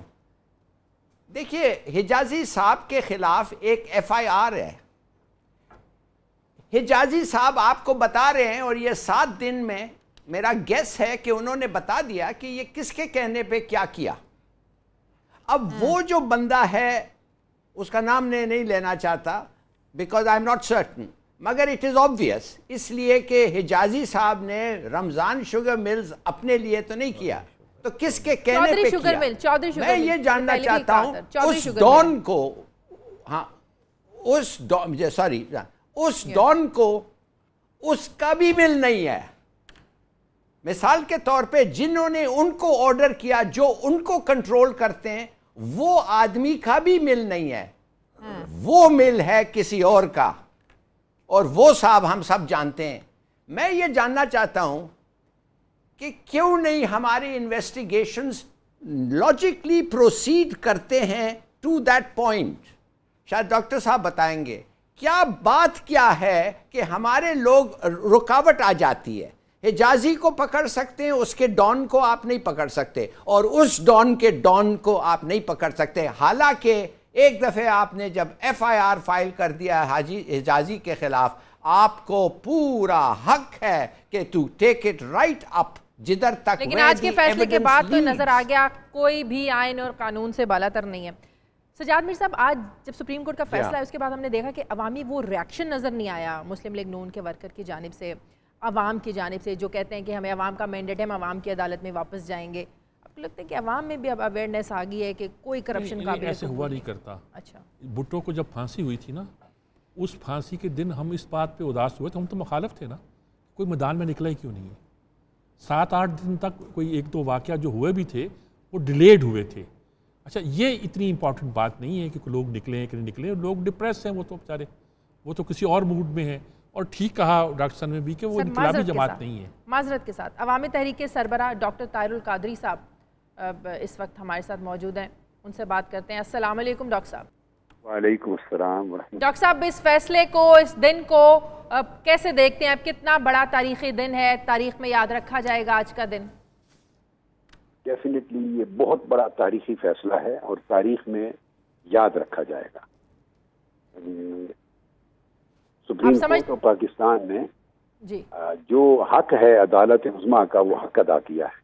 वो 100 बार मुबारकबाद के मुस्तहिक हैं, और उनके साथ GIT के मेंबरान जिन्होंने तहकीकात की हैं और नाकाबिल यकीन हद तक उन्होंने तफसीलात मुहैया की हैं, और बड़ी मेहनत करके वो भी बहुत मुबारकबाद के मुस्तहिक हैं। और मेरा ख्याल है कि आइंदा इंसाफ की फराहमी और एहतसाब दोनों के लिए इससे राह अगर हमवार करने की कोशिश की है, और सिस्टम को रिस्ट्रक्चर करने और आर्टिकल 62 को सिस्टम पर नाफिज करने की कोशिश की, ये फैसला संगीन साबित होगा, मददगार। डॉक्टर साहब, 62, 63 को खत्म करने की बातें हो रही हैं। जमात इस्लामी के अमीर सिराजुल हक साहब भी हमारे साथ थोड़ी देर पहले मौजूद थे, उन्होंने कहा बिल्कुल खत्म नहीं होना चाहिए, हम इसके खिलाफ जो है ना वो आवाज़ उठाएंगे। सर, आपकी जमात इसको सपोर्ट करती है? देखिए, मैं तो वो शख्स हूँ कि दिसंबर 2012 में आर्टिकल 62 और 63 में आइन में तो मौजूद था, मगर कभी किसी का ध्यान नहीं गया था। मैंने तो कौम के एक एक बच्चे को सबक पढ़ाया है आर्टिकल 62, 63 का। फिर जनवरी 2013 में लॉन्ग मार्च किया और 5 रोजा धरना हुआ इस्लामाबाद। पूरे 5 दिन में एक एक शख्स को, अनपढ़ भी है उसको भी आइन के आर्टिकल 62 और 63 से शनासाई करा दी थी। मैंने तो इतनी स्ट्रगल इस पर की है, और वो दिन और आज मैं तो बिलीव करता हूँ सिर्फ एक फर्द पे नहीं, अब तो पूरे सिस्टम पर आर्टिकल 62 के नाफिज करने की जरूरत है। इसलिए मेरा इदराक ये है कि अब नवाज शरीफ एक फर्द का नाम नहीं है, करप्शन बेस्ड सिस्टम का नाम भी नवाज शरीफ है। अब ये इस्तिआरा है। नवाज शरीफ साहब ने पूरे के पूरे सिस्टम को टॉप से बॉटम तक करप्शन बेस्ड कर दिया है, जिसमें से वैल्यूज निकल गई हैं सिरे से, ऑनेस्टी का बिल्कुल जनाजा निकल गया है, मेरिट्स का जनाजा निकल गया है। हर चीज को इन्होंने शिफ्ट कर दिया है towards money, towards corruption, towards जी हाँ towards finances, towards business, towards trade, हर चीज खत्म कर दी है। लिहाजा अब तो इस मकाम तक हम पहुंच गए हैं कि एक नवाज शरीफ गए और अगर सिस्टम यही रहा तो कई और नवाज शरीफ पैदा हो जाएंगे। छोटे छोटे नवाज शरीफ इस सिस्टम के अंदर बेशुमार मौजूद हैं, जिनके अंदर नवाज शरीफ बनने का पोटेंशियल है, क्योंकि वो करप्शन की पैदावार हैं। डॉक्टर साहब, आज एक बात तो वाज़ेह हो गई कि कोई भी कानून और आइन से बालातर नहीं है। मॉडल टाउन के 14 कत्ल अवाम भूली नहीं है, अवाम इंसाफ की मुंतजर है। शहबाज शरीफ साहब के प्राइम मिनिस्टर बनने की बातें हो रही हैं, क्या अवामी तहरीक इस पर एहतजाज करेगी? अवामी तहरीक इसको हरगिज़ कबूल नहीं करेगी, हम इस पर डेफिनेटली एहतजाज करेंगे। देखो नवाज, डाका जनी और कत्ल इंसानियत में फ़र्क है। दोनों में से बड़ा जुर्म क्या है? इंसानियत का कत्ल चोरी और डाके से भी ज़्यादा बड़ा जुर्म है। हुजूर अलैहिस्सलाम ने फरमाया कि एक इंसान का कत्ल, एक शख्स का खून बहाना अल्लाह ताला के नज़दीक ज़मीन व आसमान की सारी कायनात को तबाह कर देने से बड़ा जुर्म है। और यहाँ 14 इंसानों की लाशें इन्होंने गिराई हैं और 90 अफराद को गोलियों से भूना है। और शहबाज शरीफ साहब उसके जिम्मेदार हैं और नवाज शरीफ साहब उनके मददगार थे। और जस्टिस बाकर नशफी कमीशन की रिपोर्ट दबा के वो इसलिए बैठे हैं कि अगर वो रिपोर्ट छप जाए तो पीछे छुपे हुए चेहरे नंगे हो जाते हैं। सुप्रीम कोर्ट ने देखिए एक JIT बनाई, उसके पीछे सुप्रीम कोर्ट खड़ी हो गई, उसको तहफ़्फ़ुज़ मिला, उसे आज़ादाना माहौल में बगैर किसी दबाव के काम करने का मौका मिला। उन्होंने उनके सारे करतूत और घनावने चेहरे बेनकाब करके रख दिए।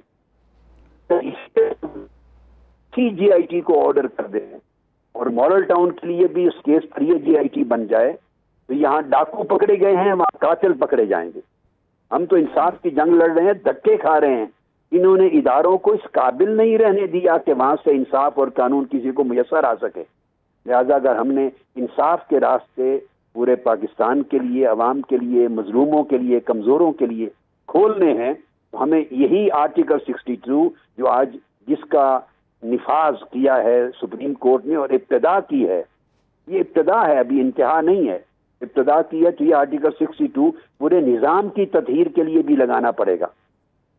ठीक है, बहुत शुक्रिया डॉक्टर ताहिरुल कादरी साहब हमारे साथ मौजूद है। आप पहले इससे पहले कुछ बात करे थे, फिर मैं आगे बढ़ती हूँ। मुझे तो अब याद भी नहीं मैं क्या बात कर रहा था। अवामी रद्द-ए-अमल की सर जी हम बात कर रहे थे, सवाल मैंने किया था। अवामी रद्द-ए-अमल देखें, अवामी रद्द-ए-अमल जब आपने कहा फौरी होना, फौरी कभी कभी नहीं हुआ करता। ठीक है। और हमारे यहाँ कभी इसकी तारीख कम ही मिलती है कि किस तरह का रद्द-ए-अमल हुआ है। नवाज शरीफ को जब निकाला गया था, गुलाम साख ने निकाला था और दोबारा बहाल हुए थे, तो उस तरफ वो एक बड़ा जुलूस मजमा लेके आए थे। खान कयूम भी एक ज़माने में उसके जिम्मे मार्शल लगा था। हमारे यहाँ कम वाक़यात हैं। हाँ, ये हुआ है कि जब इलेक्शन मूवमेंट कभी बिल्ड होती है, जैसे PNA की बिल्ड हुई थी, तो लोग एक बड़े ज़ोर के साथ निकलते हैं और कुछ हुआ करता है। इस वक्त तो वो एक तरह के डिप्रेस हैं और अभी कोई इन्होंने तहरीक इंसाफ ने भी कोई बहुत बड़ा डिमॉन्स्ट्रेशन नहीं किया। परसों उन्होंने दिन दिया हुआ है, कल बल्कि यौम तशक्कुर संडे वाले दिन दिया हुआ है यौम तशक्कुर, उसमें जो बड़ा जलसा करेंगे, इसमें कोई शक नहीं है कि ये उसमें एक बड़ा जलसा करेंगे। ये जब बड़ा जलसा करेंगे तो क्या वो मोबिलाइज होते हैं कि नहीं होते हैं, उनकी भी बका का मसला है। देखना पड़ेगा कि देखिए दो बातें हैं, या तो लोग पार्टियां बदलेंगे कि आज डॉक्टर शाहिद मसूद साहब ने भी 3 MNAs को निकलते और जाते हुए देखा या तो लोग बदलेंगे या फिर लोग उठेंगे। दो ही सूरतें हुआ करती हैं और अगर दोनों सूरतों में कुछ ना हुई तो कोई खुशी की बात। देखें, पार्टियां बदलना जो है ना, जब बदलवाना, मैं बिल्कुल एहतियात के साथ बात कर रहा हूं, पार्टियां बदलवाना या बदलना जो है ये जमहूरियत की बका के लिए बेहतर नहीं है। बेहतर तो यही है कि ये प्रोसेस चलता रहे और सुकून के साथ चलता रहे और इनकी हुकूमत अगर वफाक में कायम होती है तो कायम हो, और उसके बाद जिस तरह उस हुकूमत को ख़त्म होना है 2018 में ख़त्म होना है और हो, लेकिन ये आसान नहीं होगा। ये सारा प्रोसेस जो है ये आसान नहीं होगा। नए प्राइम मिनिस्टर के साथ आसान नहीं होगा। नहीं, देखें प्राइम मिनिस्टर के बारे में तो उनकी मसला ये है कि शहबाज शरीफ को लाना भी आसान नहीं है कि शहबाज शरीफ को जब ये यहाँ से इलेक्शन लड़ाएंगे तो इलेक्शन खुद एक इशू बन जाएगा और बहुत बड़ा वो एक चैलेंज बन जाएगा इनके लिए, मुस्लिम लीग नून के लिए। वो चैलेंज अगर एक्सेप्ट ना करें तो इन्हें कोई ना कोई वर्कर्स में जो MNA है उसको मुंतखब करना पड़ेगा। लेकिन गालबन वो चाहते हैं कि ख़ानदान की वो ट्रेडिशन भी और लेगेसी भी जारी रहे, और साथ ये भी चाहते हैं कि पार्टी की लीडरशिप है वो भी एक तरह की इस्टेब्लिश हो। शहबाज शरीफ के साथ तो शायद पार्टी के लोग जो हैं वो उसको लीडर समझ के ख़ानदानी जो एक ताल्लुकात एक्सेप्ट कर लें, लेकिन किसी और चौधरी साहब एक बहुत अच्छे लीडर हैं। ठीक है, मुझे ब्रेक लेने दें। ब्रेक के बाद आकर मैं आपसे ये पूछूंगी, सानेहा मॉडल टाउन के पस मंज़र को देखें, उदैबिया पेपर मिल्स के मंज़र को देखें जिसका रेफरेंस होने जा रहा है। आप शहबाज शरीफ साहब को as a prime minister accept करेंगे? क्योंकि अवामी तहरीक ने तो इस पर आवाज़ उठाने का फैसला कर लिया। मुझे ब्रेक लेने, नाज़रीन ट्रांसमिशन का सिलसिला जारी है, वापस आते हैं छोटे से वक्त के बाद।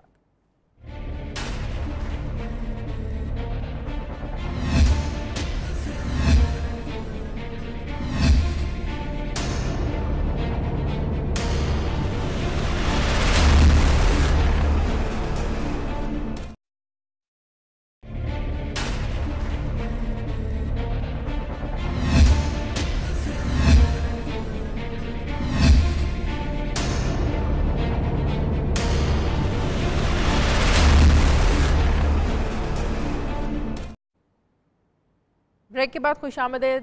चौधरी साहब, आपकी जमात शहबाज शरीफ को as a prime minister accept करेगी सानेहा मॉडल टाउन के पस मंज़र में?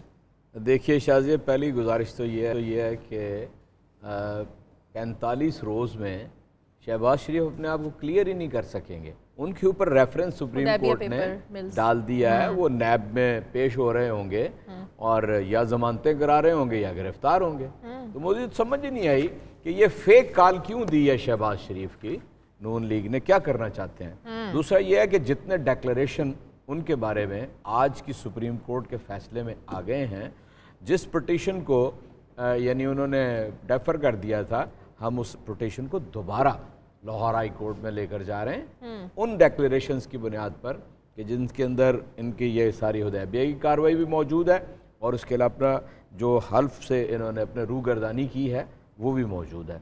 इसलिए मैं नहीं समझता, एक्सेप्ट करना ना करना तो बाद की बात है, लेकिन असल चीज़ ये है कि वो ये कर ही नहीं सकेंगे, वो प्राइम मिनिस्टर के उस मकाम व मरतबे तक नहीं पहुंच सकेंगे। अच्छा, एक आध बात मुझे ज़रा इजाज़त दे दें आप। जी जी जी जी। वो ये थी कि ये सियासतदान ही, डॉक्टर साहब फरमा रहे थे कि सियासतदान तो कभी किसी को सजा ही नहीं हुई करप्शन में, और बीर साहब फरमा रहे थे कि सियासतदान ही क्यों? सियासतदान इसलिए कि वो वाहिद एक ऐसी एंटिटी है जो ये दावा लेके उठती है माशरे के अंदर कि वो मुल्क की इस्लाह करेगी, वो मुल्क के इंतज़ाम व इंसराम को संभालेगी, वो मुल्क के निज़ाम को एक कानून और एक दायरे के अंदर लेकर चलेगी। इसके अलावा कोई ब्यूरोक्रेट, कोई फौजी जर्नैल, उनका अपना अपना एक चार्टर है जिसके अंदर वो लेके काम करते हैं, लेकिन ये दावा सिर्फ सियासतदान का होता है, इसलिए सबसे ज़्यादा और सबसे पहली जिम्मेदारी उसकी है। और फिर दूसरी बात, ये जो आम कारोबारी लोग हैं, जो कॉरपोरेट कल्चर के लोग हैं, उनको और हुक्मरान क्लास को इकट्ठा नहीं होना चाहिए। जहां पर आप कारोबार को, सौदागरी को और हुक्मरान को इकट्ठा कर लेंगे, कभी नताइज, पूरी इस्लाम की पूरी तारीख को अगर आप देख लें, वहाँ से भी यही सबक मिलता है, और कदीम यूनानी फ़िलासफ़ी को भी देख लें तो यही सबक मिलता है। एक तशरीफ़ ले गए हैं कायरा साहब, सामने होते तो मैं ज़रा लंबी बात करता, लेकिन उनकी अदम मौजूदगी में सिर्फ यही अर्ज़ करूँगा कि अंग्रेज़ी का एक मुहावरा है, उसका मैं सलीस उर्दू में तर्जुमा, कि जब कोई हार जाता है तो हार यतीम होती है, और जब कोई जीत जाता है तो 100 बाप पैदा हो जाते हैं, क्रेडिट लेने आ जाते हैं सब। इसलिए पीपल्स पार्टी के ऊपर क्या कहना है, इतना ही काफ़ी है। अच्छा डॉक्टर साहब, एक जरा कानूनी सवाल, क्या कानूनी तौर पर जो बेल है ये रेफरेंस दायर करवाने से पहले ज़रूरी है? क्योंकि अगर एक आम आदमी के खिलाफ जब रेफरेंस दायर होता है और अगर वो कबल ज़मानत गिरफ्तारी ना करवाए, कबल गिरफ्तारी ज़मानत ना कराए, तो उसको गिरफ्तार कर लिया जाता है। तो इस केस में क्या होगा कानूनी तौर पे? काफ़ी जो माहिर कानून शख्सियात हैं वो कह रही हैं कि वज़ीर आज़म को बेल करवा लेनी चाहिए। अच्छा। और एहतियातन बेल करवा लेनी चाहिए, क्योंकि अब वो MNA भी नहीं रहे।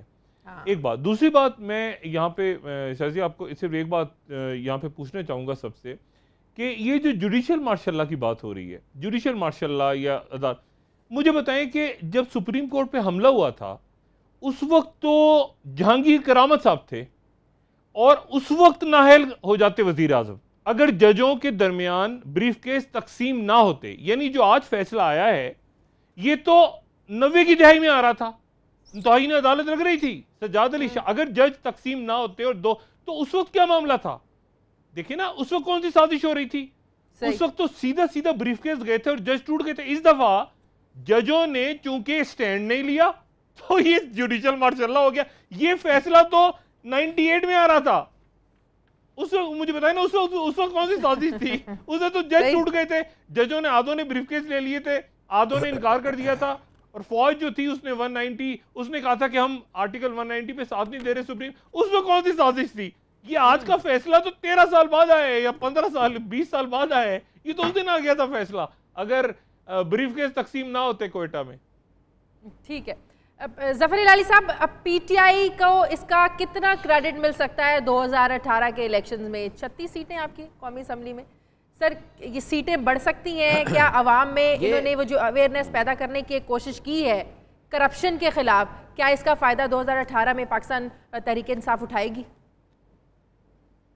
मेरे ख्याल में मिलना चाहिए। ये डिज़र्वेडली उनका हक बनता है इस किस्म का जो कैंपेन उन्होंने किया है। मगर अफसोस से कहना पड़ता है कि PTI जो है बहुत पॉपुलर है प्रेस में, मीडिया में, गपशप में, but when it comes vote लेने में, माने वोट लोगों को ऑर्गेनाइज करके पोलिंग स्टेशन में ले जाके कहो वोट करो, वो उनके पास पता नहीं क्यों इतना ताकत नहीं है। इसका जवाब जो मुझे ज़हन में आता है वो, जब तक आप इंतखाबी इस्लाहात नहीं करवाएंगे, आपके इलेक्शन का जो निज़ाम है वो साफ शफाफ नहीं होगा, तो शायद धांधली का रोना इस तरह आने वाली पता नहीं कितनी नस्लें रोती रहेंगी।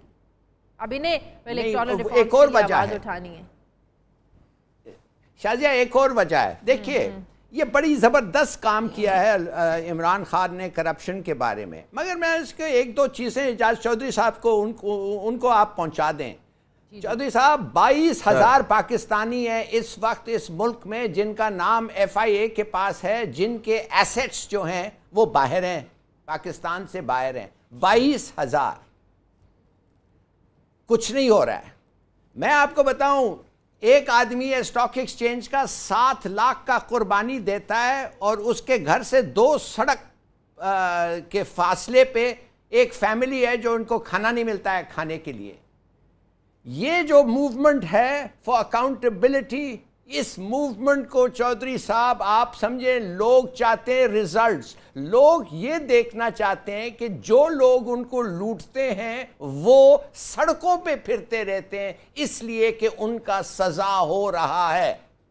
और अगर आप इस किस्म का इबरतनाक सजा ना दिया तो पब्लिक सेंटिमेंट जो आपके साथ है, सिंपैथी जो आपके साथ है, इट विल डिसअपीयर। देखिए, I don't know if it's a good thing और नॉट, मगर जो लोग आपके साथ हैं इर्द गिर्द करोड़पति हैं। एक तरफ देखो शाह महमूद कुरैशी करोड़पति, दूसरे तरफ देखो तरीन अरब खरबपति।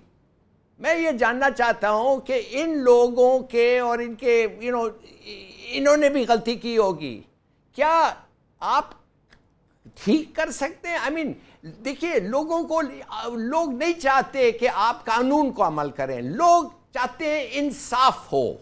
ये जो जजेस जो दिया है, लोग कहते हैं कि आउट ऑफ प्रोपोर्शन है। मिसाल के तौर पे 10,000 दिरहम इज नथिंग, मगर उन्होंने इंसाफ दिया। उन्होंने शायद कानून को स्ट्रिक्टली इंटरप्रेट किया, मगर मोर देन दैट इंसाफ दिया, इसलिए लोग खुश हैं। आप लोगों की पार्टी पे ये प्लीज करें, नहीं तो ये मोमेंटम खत्म हो जाएगा। और फिर दूसरी जो खामियां हैं आपके पार्टी में, वो not being able to deliver actual votes, मगर सबकी तारीफें और ये और वो और गाना बजाना सब चीज। PTI इलेक्टेबल्स की सियासत करना चाहती है, शायद वोट लेने के लिए जरूरी है इंतखाबी, यही निज़ाम आप लोगों को भी सूट करता है। बहुत शुक्रिया लाली साहब, आपने बहुत अहम यानी बातें की हैं और ये हमारे पेश नज़र हैं, कोशिश भी करते रहते हैं जहाँ तक जो 2-3 आपने नाम लेकर बात की है, मेरा ख्याल है कि वो पहले ही एहतसाब के इस निज़ाम से गुजर रहे हैं। चेयरमैन भी गुजर रहा है, सेक्रेटरी जनरल भी गुजर रहा है, और भी कोई एक आध है वो इस रास्ते के ऊपर है। खुद ही उन्होंने इनवाइट कर लिया था इस बात को। जो लोग शामिल किए उनकी बात हो रही है। और जी वही मैं उन्हीं का जिक्र मैं भी कर रहा हूँ।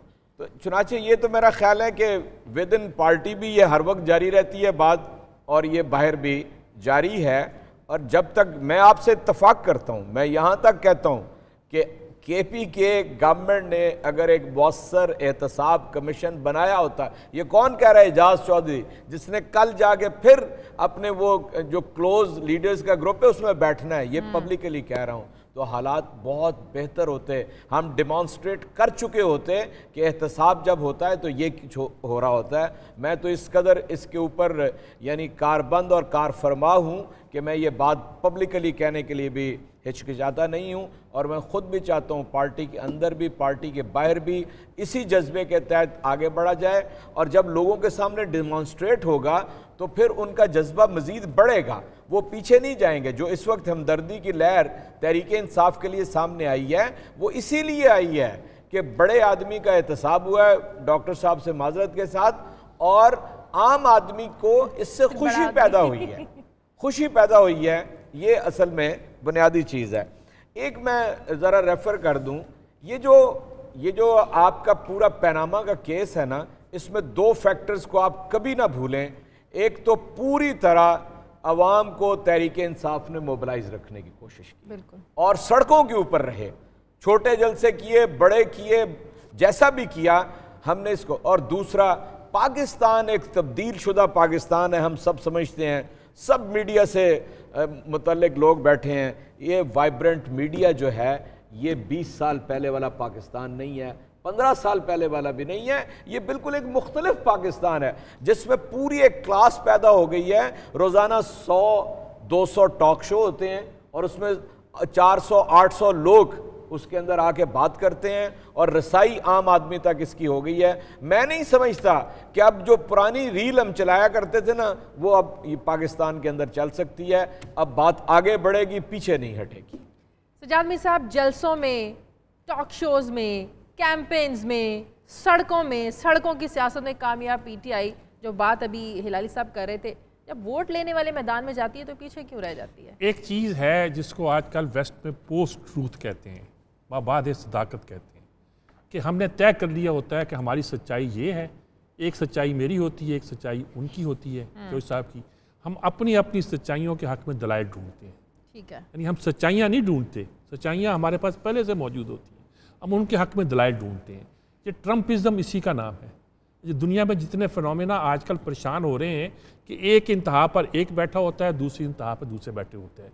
इस वक्त पाकिस्तान को ज़रूरत इस अमर की है कि हम 2 इंतहाओं पे बट जाने की बजाय और अपनी अपनी सच्चाइयों को सच समझने की बजाय सच की तलाश में चलें। देखिए, बहुत ही गड़बड़ दलील बना लीजिए कि ये जितना भी कुछ हुआ पनामा का, इसके पीछे फ़लाँ था, फ़लाँ नहीं था तो फ़लाँ था।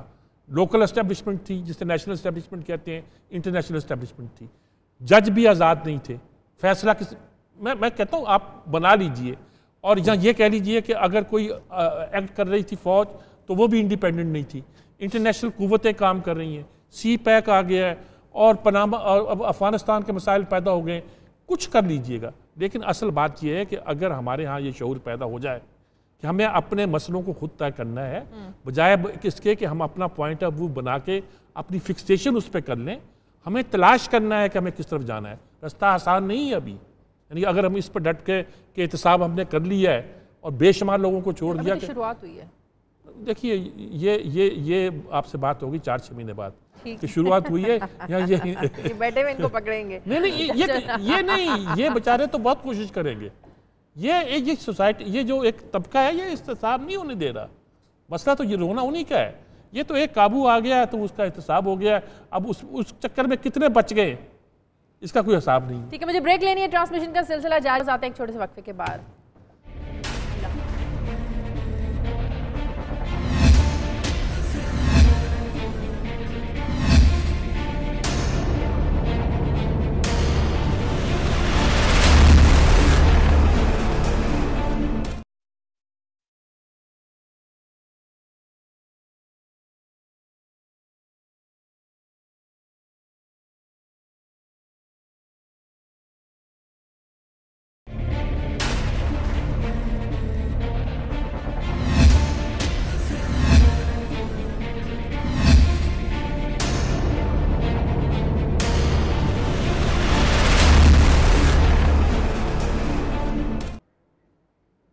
ब्रेक के बाद खुशामदीद। मुस्लिम लीग नून की जानिब से अमीर मकाम साहब हमारे साथ मौजूद हैं। बहुत शुक्रिया अमीर मकाम साहब।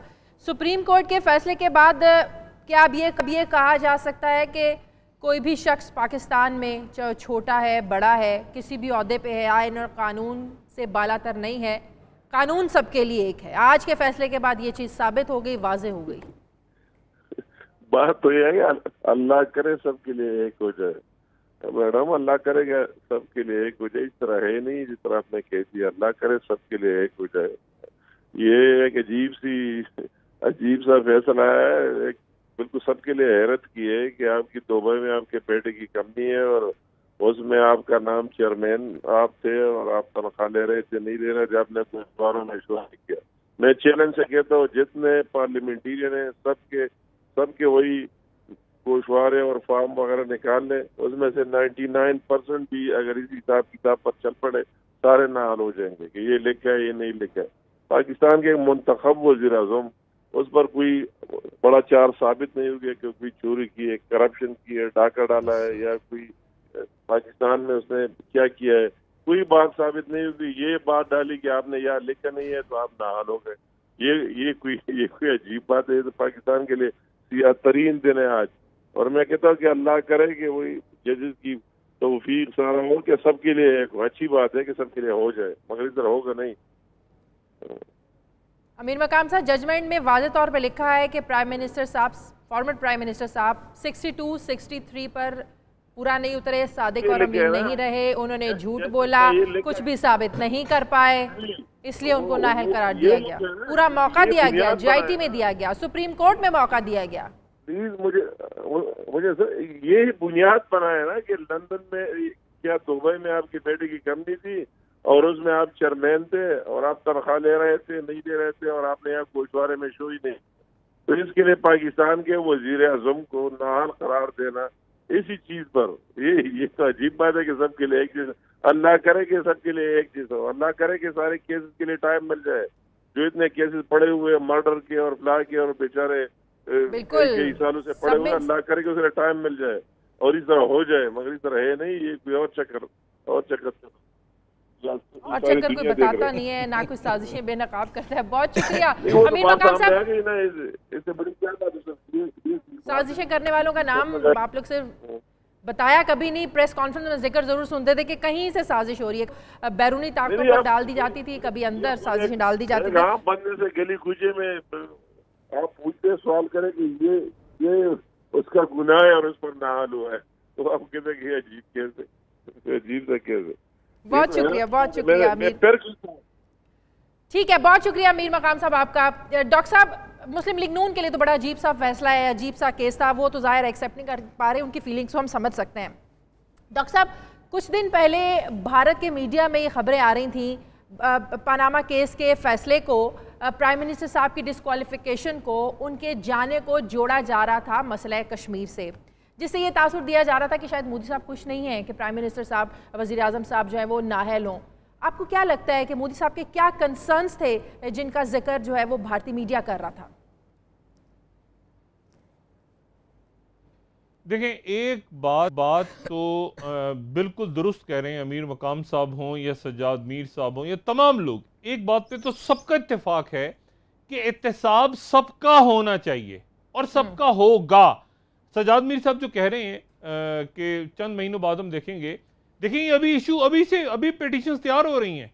और आपने जो इलेक्शंस की बात की कि इलेक्शंस टाइम पे होंगे, अल्लाह करे इलेक्शंस टाइम पे हो, मुझे इलेक्शंस तो आगे पीछे नजर नहीं आ रहे। ये election commission of Pakistan, FBR, बैंकों के मामलात, ये सारे, ये तो पूरी की पूरी फसल कटने जा रही है और ये तैयार हो रहे हैं। इसमें नैब, मुझे बताएं सज्जाद मीर साहब, अगर नैब के मेगा करप्शन केसेस खुल जाते, वही डॉक्टर साहब मैं कह रहा हूं कि वही जो वली खान ने ज़ियाउल-हक से कहा था पहले, वली खान ने कहा था ना ज़ियाउल-हक से कि पहले एहतसाब फिर इंतखाब, और हम देखते ही रह गए। ये मसला हो रहा है ना, ये डर लग रहा है। नहीं, वो हालात देखिए, इस वक्त तो फौरन का फौरन लोग बात कर रहे हैं ना, फौरन ही।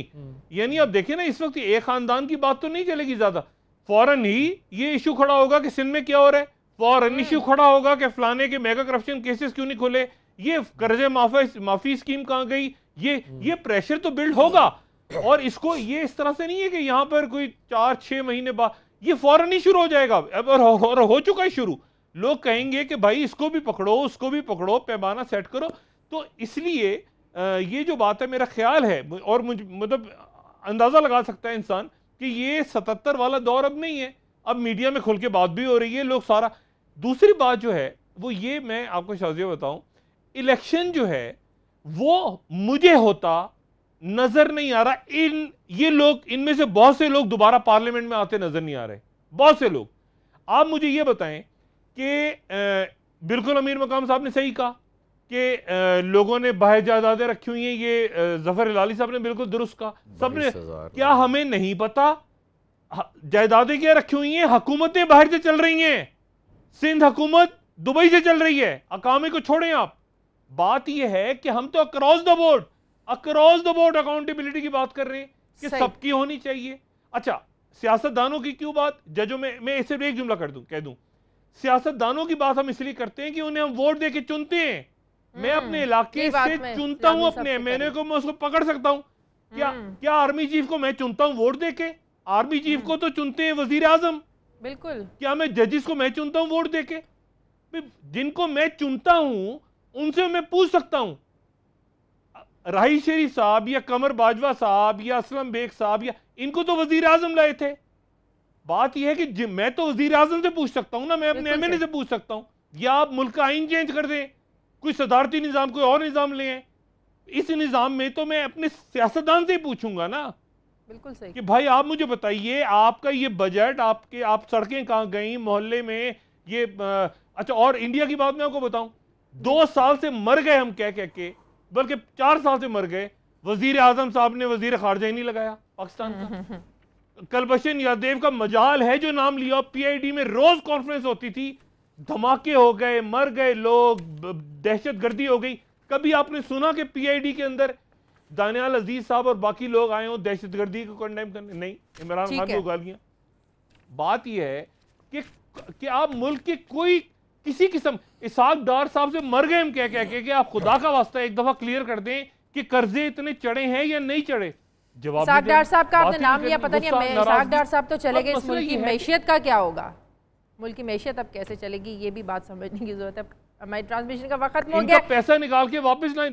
बहुत शुक्रिया डॉक्टर साहब आपका, जफर हिलाली साहब, सजाद मीर साहब को बड़ी जल्दी माइक उतारने की बस क्लोजिंग दे दूँ। बहुत शुक्रिया शहजाद चौधरी साहब आपका। शाज़िया ज़ीशान को इजाज़त दीजिए, आपसे मुलाकात होगी कल। अल्लाह हाफ़िज़।